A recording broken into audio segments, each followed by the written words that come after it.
Working 3 jobs while he played video games all day should have been my wake-up call, but what happened next completely shattered my world in ways I never saw coming. Original post. You know that moment when you realize you've been living in a completely different reality than the person you love?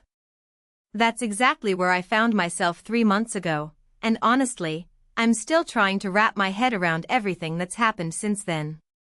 So here's the situation. I'm 26, been with my boyfriend for 2.5 years, and we moved in together about 8 months ago. When we first started talking about living together, he was working part-time at a local electronics store and I had just one full-time job at a marketing firm. Everything seemed pretty balanced, you know? We split rent, groceries, utilities, the whole 9 yards. Life was good, or at least I thought it was. But then things started changing. First, his hours got cut back at the store. Then he got into this massive argument with his manager about scheduling and basically quit on the spot. I was supportive at first because honestly, his boss was kind of a jerk and the pay wasn't great anyway. He said he'd find something better, something that actually appreciated him. I believed him because why wouldn't I? Weeks turned into months, and every time I brought up job hunting, he'd have an excuse. The market was terrible, he was overqualified for everything, he was waiting to hear back from this amazing opportunity that was definitely going to come through. Meanwhile, our savings were dwindling fast, and I was starting to panic about making rent. That's when I made what I thought was a temporary decision to pick up a second job. I started working evenings at a local restaurant, waiting tables after my regular day job. It was exhausting, but I figured it was just until he got back on his feet. The tips were decent, and it helped us stay afloat. But here's where things get really frustrating. Instead of using this extra time to job hunt more aggressively, he seemed to settle into this routine of sleeping until noon, playing video games, and basically treating our apartment like his personal entertainment center. When I'd come home from my day job, ready to grab a quick bite before heading to the restaurant, he'd be exactly where I left him that morning on the couch, controller in hand. I started dropping hints about him helping out more around the house since he had all this free time. Maybe he could do the grocery shopping, or meal prep, or at least keep the place clean. But somehow, dishes would still pile up in the sink, laundry would sit in baskets for days, and I'd come home to find pizza boxes and energy drink cans scattered around the living room. The breaking point should have been when I realized I needed a third job. My car needed repairs, we had some unexpected medical bills, and my 2 jobs just weren't cutting it anymore. So I started doing food delivery on my days off from the restaurant, which meant I was literally working 7 days a week. Monday through Friday at the marketing firm, Friday and Saturday nights at the restaurant, and Sunday doing deliveries all day. I was running on maybe 5 hours of sleep a night, living off coffee and whatever leftovers I could grab from the restaurant. My friends barely saw me anymore, I hadn't been to the gym in months, and I was starting to feel like a complete zombie. But I kept telling myself it was temporary, that things would get better once he found work. Then came the conversation that absolutely broke me. I had just gotten home from a particularly brutal Sunday of deliveries, 12 straight hours of driving around town, dealing with difficult customers and traffic, and I was completely wiped out. I walked into our apartment to find him exactly where I'd left him that morning, still in his pajamas, surrounded by snack wrappers and empty bottles. I don't even remember what triggered it, but I made some comment about being exhausted and needing to just collapse for a minute. And that's when he said it. He looked at me, completely serious, and told me I was being lazy and that I needed to develop a better work ethic. I honestly thought I was hallucinating. Here I was, working 3 jobs to keep us afloat while he hadn't worked a single day in 6 months, and he was calling me lazy. I asked him to repeat what he'd just said, thinking maybe I'd misheard. But no, he doubled down. He started going on about how I was always complaining about being tired, how I never wanted to do anything fun anymore, and how I'd become this negative person who only talked about work and money. I stood there in complete shock, still holding my delivery bag, still wearing my work clothes that smelled like French fries and car exhaust, and I realized I didn't even recognize the person sitting in front of me. This wasn't the guy I'd fallen in love with. This wasn't someone who cared about me or respected what I was doing to keep our lives together. That night, I barely slept. I kept replaying the conversation over and over, trying to figure out how we'd gotten to this point. How had I become the villain in his story? How was I the lazy one when I was literally working myself into the ground? The next morning, I did something I'd never done before. I called in sick to my day job, told the restaurant I couldn't come in, and canceled all my delivery shifts. I needed a day to think, to figure out what I was going to do next. Because one thing had become crystal clear: this situation couldn't continue. I spent that day doing research, making phone calls, and having some very honest conversations with myself about what I wanted my life to look like. By evening, I had a plan. It wasn't going to be easy, and it definitely wasn't what I'd expected my life to look like at 26, but it was a plan that put my own well-being first for the first time in months. Update 1. Okay, so the response to my original post was overwhelming. Thank you to everyone who reached out with support and advice. I honestly wasn't expecting so many people to relate to my situation, but apparently, this kind of thing is way more common than I thought. A lot of you asked what my plan was, and I'm ready to share what's been happening over the past few weeks. But first, I need to tell you about the conversation I had with him the day after I took that sick day. I woke up that morning with a clarity I hadn't felt in months. I made myself a proper breakfast for the first time in forever, sat down at our kitchen table, and waited for him to wake up. When he finally emerged from the bedroom around 11 a.m., I told him we needed to talk. I laid out everything I'd been feeling, all the frustration and exhaustion and resentment that had been building up. I explained that working 3 jobs while he contributed nothing wasn't sustainable, and that something had to change immediately. I gave him 2 weeks to find employment, any employment, or we were going to have to make some serious decisions about our living situation. His reaction was, well, it wasn't what I was hoping for. Instead of apologizing or acknowledging how much I'd been carrying, he got defensive. He started talking about how I was being unreasonable, how job hunting was harder than I understood, and how I was putting too much pressure on him. He actually said that my ultimatum was manipulative and that I was trying to control him. But here's what really got to me: he kept insisting that he was contributing in other ways. When I asked him to be specific, he mentioned that he sometimes did dishes and that he kept me company when I was home. Apparently, his presence was supposed to be equivalent to working 60 hours a week. Those 2 weeks were some of the most tense and uncomfortable of my life. I went back to my 3-job routine, but now there was this constant undercurrent of conflict at home. He'd make passive-aggressive comments about how I was always stressed and never fun anymore. I'd come home to find the apartment in even worse condition than before, like he was testing me to see how much I'd tolerate. The deadline came and went. He'd applied to maybe 5 places total, went to one interview that he said went terribly because the manager was rude, and generally treated the whole thing like I was being unreasonable for expecting him to contribute financially to our shared life. So I did what I said I would do. I gave him 30 days notice that I was moving out. I'd already started looking for a studio apartment that I could afford on my own, and I'd put down a deposit on a place across town. It was tiny, barely bigger than our current bedroom, but it was mine and I could afford it without killing myself. That's when things got really ugly. Suddenly, he was full of promises about how he'd change, how he'd find work immediately, how he just needed a little more time. He accused me of giving up on us, of not loving him enough to work through this rough patch.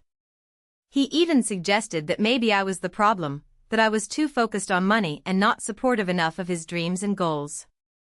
I asked him what dreams and goals he was talking about, since I'd never heard him mention any specific plans for his future. That's when he admitted something that honestly made me question everything I thought I knew about him. He told me that he'd been hoping to start streaming video games online, that he'd been building up his skills and his setup, and that he thought he could make money doing that eventually. When I asked how long he'd been planning this and why he'd never mentioned it before, He said he didn't think I'd understand because I was too conventional in my thinking. So for 6 months, while I was working myself to death, he'd been treating our apartment like his personal gaming studio, convinced that he was going to become some kind of internet celebrity. He'd been using the time I was giving him to pursue what was essentially a hobby, not job hunting like I thought. I was absolutely furious. Not because streaming can't be a legitimate career, I know some people make good money doing it, but because he'd been lying to me for months about what he was actually doing with his time. And more importantly, he'd been doing it while I was sacrificing my health, my friendships, and my sanity to keep us housed and fed. The moving process was a nightmare. He alternated between trying to convince me to stay and making snide comments about how I'd never find anyone else who'd put up with my workaholic tendencies. By the time I finally got the last of my stuff out of that apartment, I was emotionally drained but also felt lighter than I had in months. My new place was tiny, but it was clean and quiet in mine. That first night, I ordered pizza, sat on my air mattress since I didn't have furniture yet, and just enjoyed the silence. No video game sounds, no one asking me what I was making for dinner while I was trying to rush out to my second job, no guilt about not being fun enough or supportive enough. But here's where the story takes a turn that I absolutely didn't see coming, and honestly, it's the reason I'm writing this update. Update 2. I need to tell you all something that's been eating at me for the past week, and I'm not even sure how to process it yet. Remember how I mentioned that my ex had been secretly trying to become a streamer? Well, it turns out there was a lot more to that story than I knew. After I moved out, I tried to go no contact, but we still had some financial things to sort out, utilities to transfer, a security deposit to split, that kind of stuff. So we were still texting occasionally about practical matters. I was also still pretty hurt and angry, so I'll admit I was checking his social media more than I should have been. That's how I discovered that he actually had been streaming regularly, and he had a pretty decent following. I'm talking thousands of followers, regular donations, the whole thing. At first, I thought maybe this had been recent, like maybe he'd gotten serious about it after I moved out. But when I dug deeper into his content history, I realized he'd been building this audience for over a year. This is where I probably should have just left it alone, but I was so confused and hurt that I couldn't help myself. I started watching some of his old streams, trying to understand what had been happening during all those months when I thought he was just wasting time. What I found made me feel sick to my stomach. In stream after stream, he'd been talking about his living situation to his audience. He'd been painting this picture of himself as this guy who was being supported by his controlling girlfriend who didn't understand his entrepreneurial spirit. He'd joke about how I was always working and never around, how I didn't appreciate that he was building something for our future. But the worst part was how he'd talk about our fights. Anytime I'd tried to have a conversation about money or his job hunting, he'd apparently been going online afterward and venting to his audience about his nagging girlfriend who didn't support his dreams. His followers would leave comments about how he deserved better, how I sounded toxic, how he should dump me and find someone who appreciated him. I felt like I was going to throw up. For months, while I was working myself to death and feeling guilty about not being supportive enough, he'd been portraying me as the villain to thousands of strangers on the internet.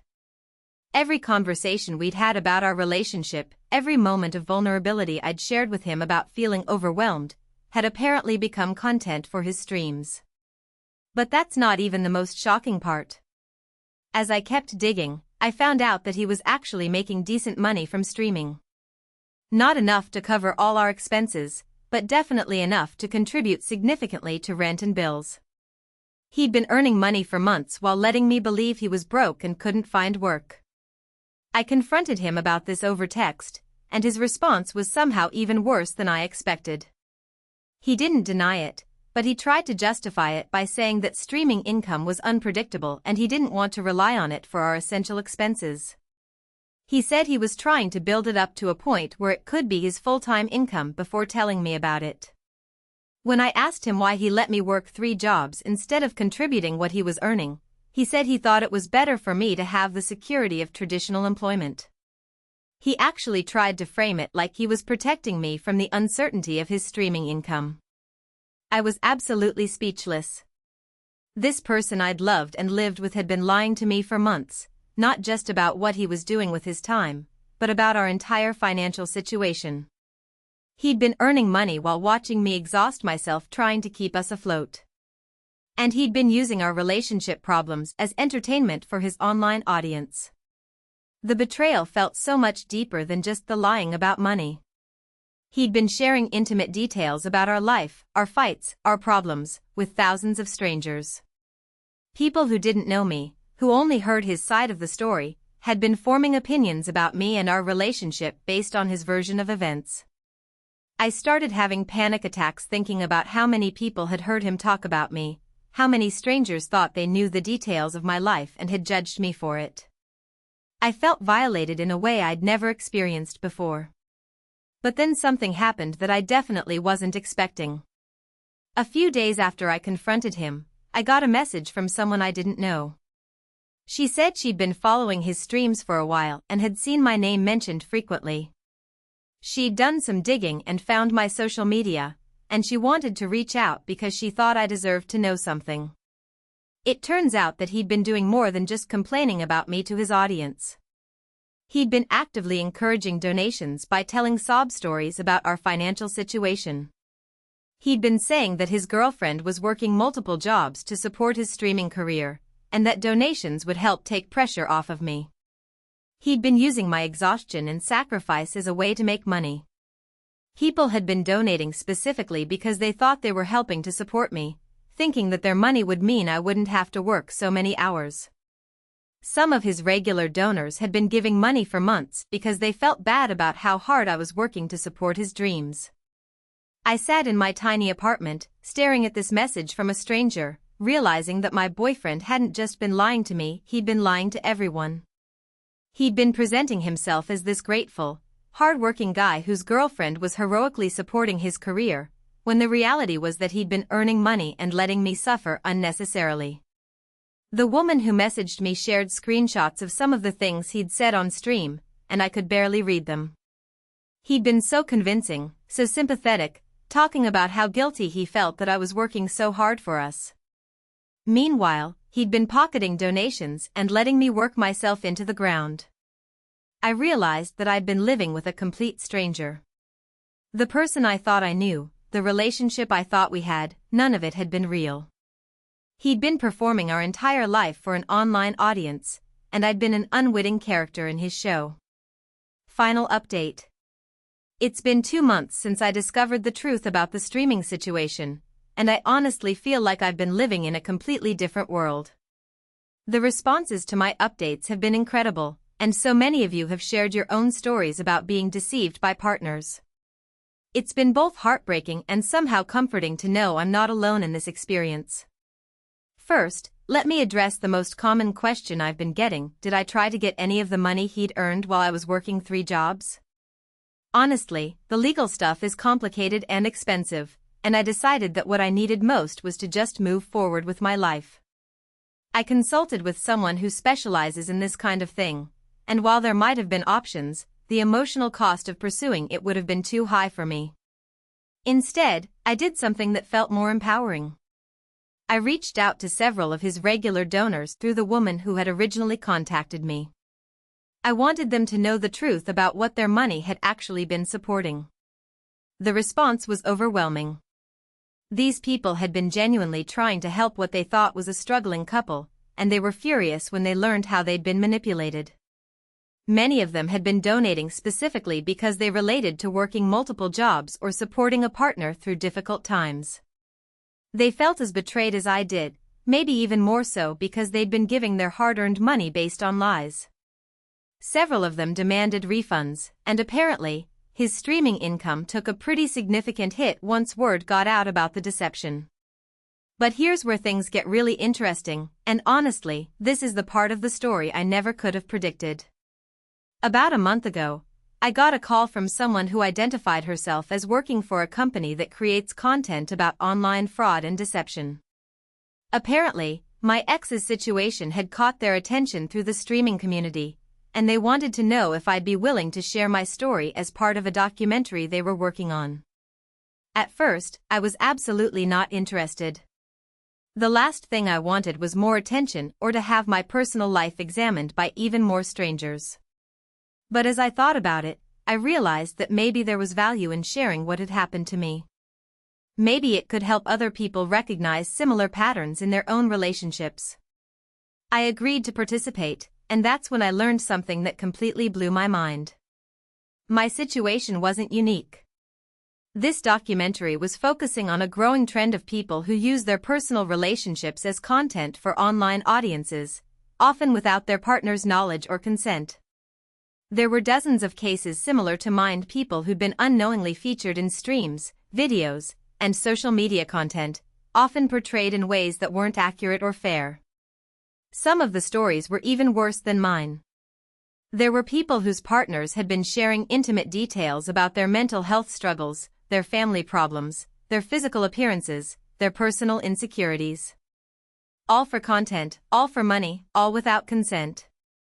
The documentary team had been investigating this trend for over a year, and they'd found that it was becoming increasingly common as more people tried to build online audiences.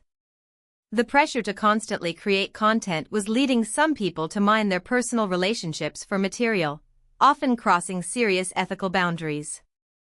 As part of the documentary process, I learned that my ex's behavior had actually violated several platform policies about consent and privacy.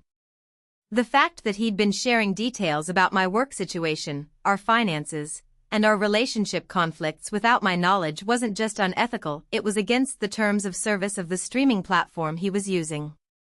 When I provided evidence of what he'd been doing, the platform actually terminated his account entirely.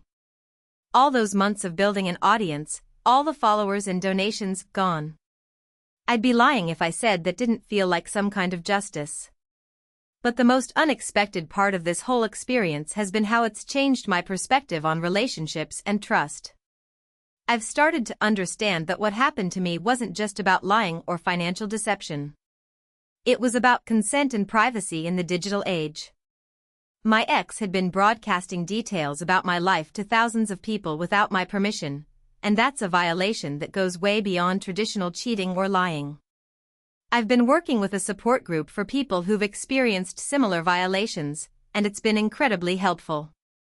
There are others who've discovered that their partners were sharing intimate details about their lives online, people who've found out that their relationship problems were being used as entertainment for strangers.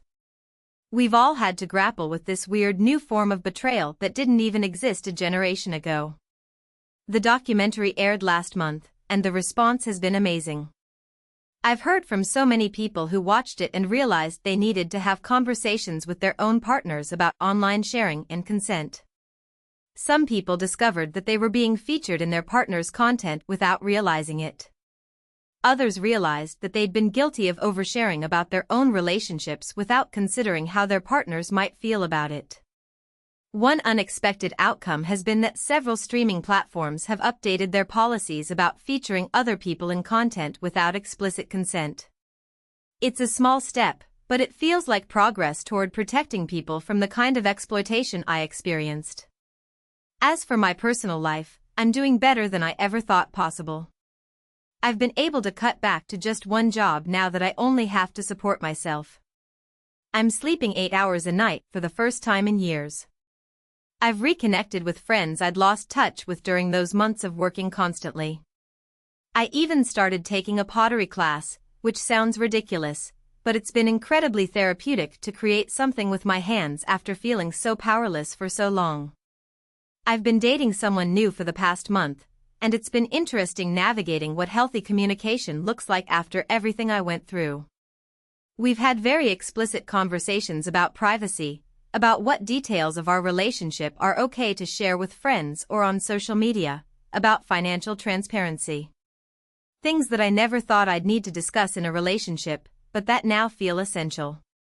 The most important thing I've learned is that trust isn't just about fidelity or honesty in the traditional sense.